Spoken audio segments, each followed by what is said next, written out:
today we will be doing a review of Final Destination Bloodlines, a very anticipated film. Final Destination first graced the big screen in 2000, boasting a hot young cast and inspiring fear in people across the globe, from boarding planes amongst other possible deadly accidental scenarios. Personally, the scariest one for me was always the logs when you're driving behind them. Massive fear till this day. Now, here we are 25 years later, and the story has truly come full circle with Final Destination Bloodlines. So a quick non-spoiler rundown of the plot. In the 1960s, a young couple are going to dinner in the fancy new restaurant that resembles a Needle in Seattle. While enjoying the evening, the young woman has a premonition that the glass floor will crack and an explosion will erupt. The whole thing comes tumbling down, including herself. Flash forward to the present day, and her granddaughter is now dreaming the exact same premonition of the past event, and she can't explain it. So she tracks down her grandma and learns that the events of all the previous films are connected to this single event in which she saved the lives of hundreds of people that night. So basically, Death has been working overtime over the last few decades trying to collect all the souls by wiping out entire family branches that shouldn't exist otherwise. This also includes Grandma's descendants, the main character of the film. So, was the film any good? Hell yeah. The opening scene, just like the others in the franchise, starts off with the big deadly premonition, except this one is much longer and way more detailed, almost like it could be a short film all by itself. But again, this happens in 1967 and it jumps to modern day right after and kind of explains things backwards, something they started doing in the later Final Destination films, mimicking death working backwards as well. Of course, no sooner than Stephanie, the main girl of the film, goes to meet her grandmother, Iris, does the whole thing get explained to her like a big old exposition bomb. And just like the other films, at first she's like, oh, this is some crazy bullshit.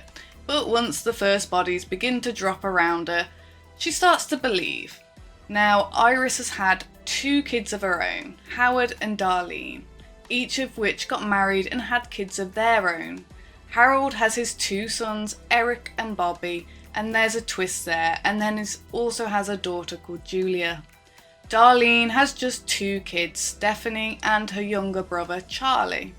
Now the spouses of theirs are safe, as they had nothing to do with any of the people who Iris saved way back then, but the kids are all on the chopping block. Of all the characters, I have to say my 2 favourites are Bobby and Eric. Unfortunately, many of the other characters are either annoying or they have just the very most basic style of character development. For example, Julia is a stuck-up bitch, Charlie is a loving younger brother, who I want to point out would make a pretty good live-action Robin in James Gunn's DC film universe. Stephanie is the crazy neurotic with visions and so on and so forth. While some of the deaths were spoiled by the trailers, there are some surprises, but generally most of them are pretty telegraphed. Even with the red herrings, we were able to call out most of them before they happened during the film. They are all appropriately brutal and over the top, even if some of them are a bit too reliant on CG. One death in particular, involving a person being crushed, looks like they took a rubber doll and used an AI face overlay on it. And it kind of stood out, but overall most of them will have you cringing, getting ready for the hammer to fall, so to speak. So before we get into spoiler territory, skip to the time on the screen to just hear our review summary. Still with me? Right, here we go. Going back to the premonition at the beginning, there's a young African American boy playing with a little toy train while his mama sings and dances with the band. The little boy is none other than Mr. William Bloodworth, the very coroner who pops up in every instalment to help warn the kids of death's design and all that, played by the wonderful and incredibly missed Tony Todd.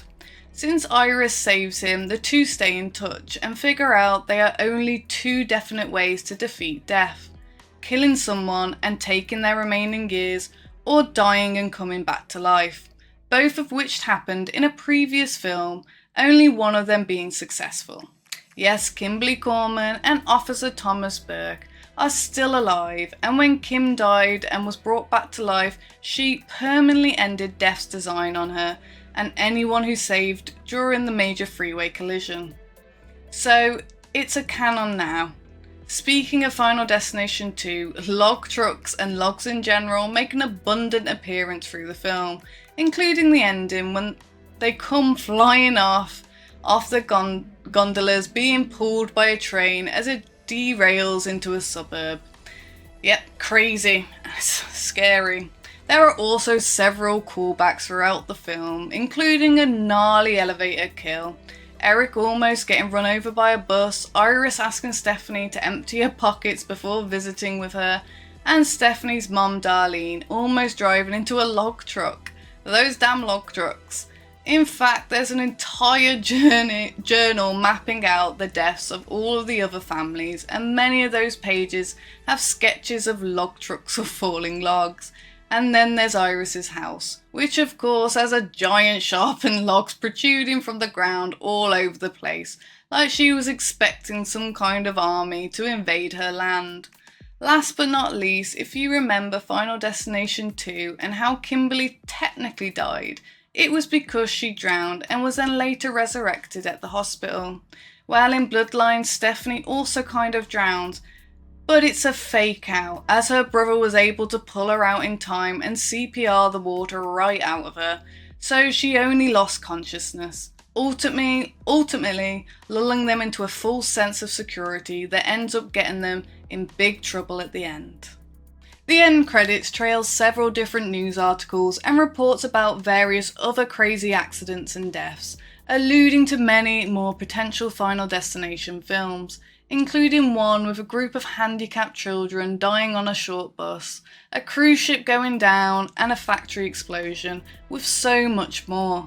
However, now that Death's design has technically fully wrapped itself up, including the unfortunate death of Tony Todd's Bloodworth, going forward I can only really see two options. Either they do a flashback movies of the other families, which would all end predictable of those people being dead since we know that throughout this film, or Death starts a new design with an entirely new cast of people unrelated to any of the previous film's events. What do you think? Which direction would you like the franchise to go? Please let us know in the comments below. So, to wrap it all up, I think Final Destination Bloodlines was an entertaining death ride with a great entry in the franchise, with superb callbacks and some brutal kills to feast your eyes upon. The plot isn't too deep, it's all kind of connects as well as it can, even with the franchise continuity issues, and flows pretty well without too many dull moments. There's humour, there's suspense, there's even some small clever twists, and one major audience subversion. Everything you want from a Final Destination entry.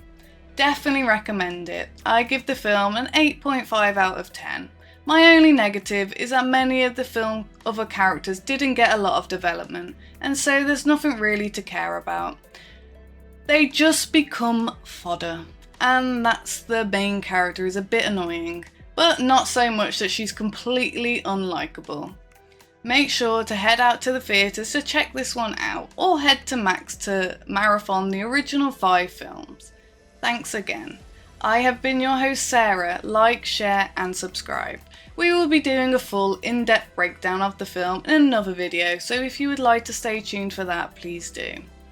Thank you for being here with me today, and we really appreciate it. I hope you have a beautiful day and see you soon.